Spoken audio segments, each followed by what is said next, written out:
Friends, இன்னைக்கு நம்ம வீட்டில் என்ன சாப்பாடுன்னு பார்த்தீங்கன்னா இட்லி, அப்புறம் தக்காளி சட்னி, அப்புறம் தேங்காய் சட்னி. வாங்க சாப்பிடலாம்.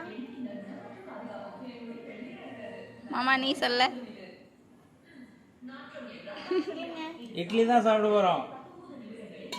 இட்லி 2 விதமான சட்னி வச்சிருக்காங்க எங்க அம்மா. வாங்க சாப்பிடலாம்.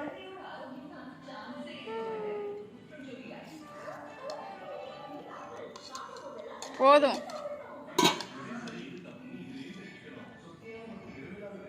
நிலா சோறு சாப்பிட்றேன்னு சொன்னாங்க. அங்கே நிலாவை காணோம். இங்கே பாருங்க, நிலாவை இங்கேயே கொண்டு வந்துட்டோம். பார்த்துக்குங்க எப்படி இருக்கு நிலா.